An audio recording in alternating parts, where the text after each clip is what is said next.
भूत भावन भूतेश्वर भगवान शिव, ओगड़ी दातार दयालु मेरा शंकर ने आज्ञा करी भगवान ब्रह्मदेव को कि ब्रह्मा जी मेरे स्वरूप का जो दर्शन कर रहे हो, आधा पुरुष आधा नारी में बना हूं, और मेरे स्वरूप का दर्शन कर कर आप एक कर्म करिए कि आप इस सृष्टि का निर्माण करो। और भगवान ब्रह्मा ने सृष्टि का निर्माण करने के लिए भगवान शंकर के अर्धनागरीश्वर स्वरूप का दर्शन किया। घर में, मकान में भगवान शंकर का अर्धनारीश्वर का चित्र नहीं होना चाहिए। कहां पर? जम के बोलो, घर के अंदर, घर के अंदर। कुछ चित्र और कुछ वृक्ष हमारे यहाँ वर्णन किए गए हैं कि कौन सा चित्र घर में होना चाहिए, कौन सा वृक्ष घर में होना चाहिए। चित्र का भी प्रमाण है। चित्र कौन सा? जैसे रसोई घर में हम प्रवेश कर रहे हैं, हमने कई जगह देखा है जहाँ जिन जिन के यहाँ रसोई घर बने होते हैं, उनने अन्नपूर्णा माता का फोटो जहाँ पर बगार लगाती है, चूल्हे में छोकती है गैस के ऊपर, वहीं सामने अन्नपूर्णा जी का फोटो लगा कर रखा है। ईमानदारी से बोलो, अपनी सास का फोटो चूल्हा के ऊपर लगा के बता। अरे बोलो तो सही, अच्छा लगेगा? नहीं ना। अन्नपूर्णा का फोटो कहाँ होना चाहिए? शास्त्र कहता है अन्नपूर्णा मैया का जो चित्र है, अन्नपूर्णा मैया का जो चित्र है, अन्नपूर्णा मैया का जो फोटो है, वो जहाँ से अपन रसोई घर में प्रवेश करते हैं, प्रवेश करते समय अन्नपूर्णा माँ का चित्र उस सम्मुख में होना चाहिए। प्रवेश करते समय हम अन्नपूर्णा का दर्शन करके अंदर प्रवेश करें, ना कि चूल्हा जल रहा है उसके ऊपर। अन्नपूर्णा मैया का प्रवेश द्वार। क्यों? अंदर जो भी जा रहा है, अंदर जो भोजन बनाने जा रहा है, वो अन्नपूर्णा के तुल्य है। पर आज के जमाने में महाराज जी रसोई घर तो हॉल के पास में बना देते हैं, सामने टीवी चलती रहती है और बहुएं भोजन बनाती रहती है। दिन भर वो नाटक में कहीं की ना कहीं की रोटी मिलती है, तो वो जो भोजन बनाए वो भी भोजन में टीवी देख देख के बनाए, तो नाटक का सारा असर रोटी में आ जाए, तो जो खाए वो घर में 24 घंटा रोता ही नहीं है, 24 घंटा रोता नहीं। भोजन, भजन, धन और नारी, ये चार पर्दे में अच्छे लगते हैं। क्या क्या? जम के बोलो। भोजन, भजन, धन और नारी, ये चार पर्दे में अच्छे लगते हैं। भोजन करो तो पर्दे में बैठ कर करो, भोजन बनाओ तो पर्दे में बनाओ, और धन भी रखना है तो पर्दे में रखिए, तिजोरी में रखिए। और भजन करना है तो गौमुखी माला भी अपनी गौमुखी के अंतर्गत होना चाहिए, भजन भी पर्दे में हो, और नारी भी।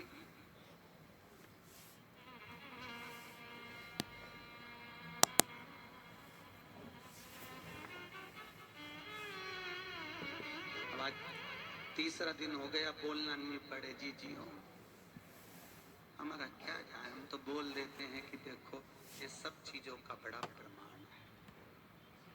जरा सा वो भोजन,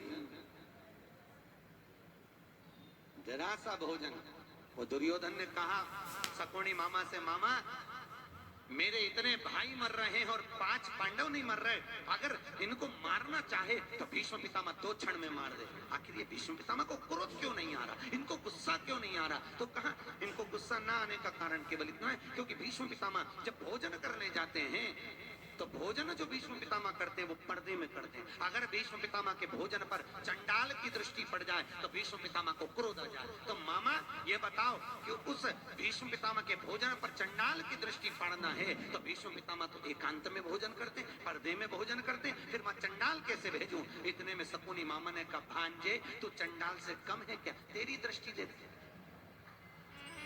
तो तेरी दृष्टि दे। और जैसे दुर्योधन ने कहा, मामा तुम मुझे चंडाल कह रहे हो? नहीं कह नहीं रहा, मैं तो प्रैक्टिकल करने की बात कर रहा हूँ, प्रैक्टिकल करके देख ले। और जैसे ही दुर्योधन ने भीष्म पितामह के भोजन पर अपनी दृष्टि दी, और आज भीष्म पितामह ने संकल्प ले लिया कि कल का सूर्यास्त होते हुए अर्जुन नहीं देख पाएगा, मात्र भोजन करा और बुद्धि बिगड़ गई। ये भोजन का सर है।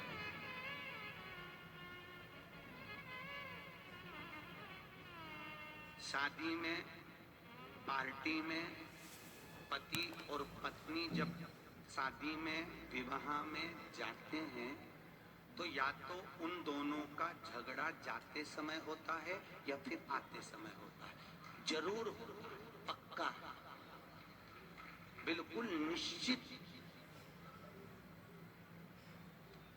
अगर अभी जाते समय अच्छे से जा रहे हैं दोनों स्माइल देते हुए, तो जब गाड़ी पे आएंगे तो वो आगे चलाता रहेगा और ये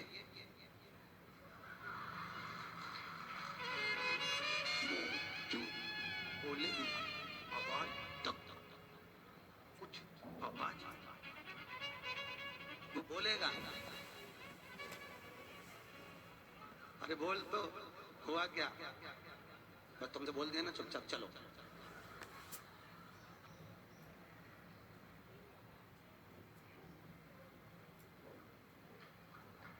चलो चुपचाप, क्यों? अब कोई समझ तो पाया नहीं, कथा में समझ जाओ। भोजन का असर, जैसा खाया अन्न वैसा हो गया मन। हमारे अग्रवाल जी द्वारा रोज कथा के बाद में प्रतिदिन शाम को भंडारा प्रसादी रखी जाती है। क्यों?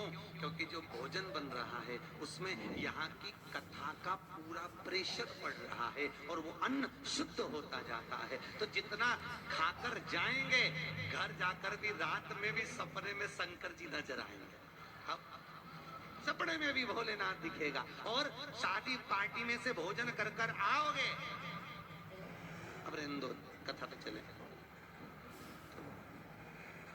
सपने में भी कुछ भोजन का जैसा खाया अन्न वैसा हो गया मन। भोजन का बड़ा असर। जैसा पिया पानी वैसी हो गई पानी, और जैसा पिया दूध वैसा बन गया बुद्ध। बुद्धि कैसे बनती है? दूध से।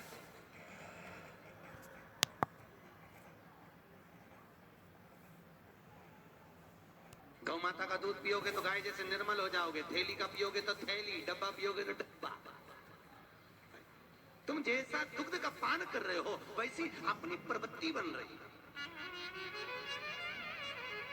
भीष्म गीता के अंतर्गत भीष्म पितामह ने बाणों की सैया पर पड़े रहकर अर्जुन को ज्ञान उपदेश दिया। अर्जुन, 4 तरह का भोजन बेकार होता है। अर्जुन ने पूछा, महाराज कौन कौन सा पितामह? पितामह ने कहा, 4 तरह का भोजन बेकार है। पहला, अर्जुन, जिस भोजन की थाली को कोई लांग कर चले जाए वो नाली में पड़े हुए कीचड़ के बराबर है।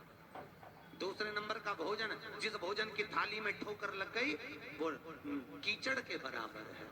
और तीसरे नंबर का भोजन, जिस भोजन की थाली में केश पड़ा हो, बाल पड़ा हो, वह दरिद्रता प्रदान करने वाला होता है।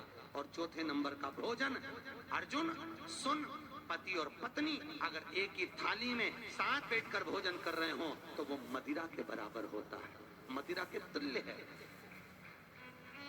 और अर्जुन, पति के जीवने के बाद अगर पत्नी उसी थाली में भोजन करती है तो वो चारों तीर्थों के मंदिर के प्रसाद से बड़ा महाप्रसाद बन जाता है। उस प्रसाद को वो ग्रहण करता। अब तुम्हें सास कितना समझाती है, बेटा साथ में बैठ के मत खाओ, पर तुम्हें बुरा लगता है। तुम्हें लगता है बताओ ये तो हमारा भला ही नहीं चाहती है, हमारा बुरा चाहती है। भैया वो क्यों कह रही है, उसको मालूम है कि ये भोजन श्रेष्ठ नहीं। हाँ, अगर दोनों को साथ बैठ के खाना है तो 2 थाली लगाओ, एक साथ बैठो, एक साथ खाओ, मना नहीं है। पर भोजन की एक थाली में दोनों को भोजन नहीं करना चाहिए।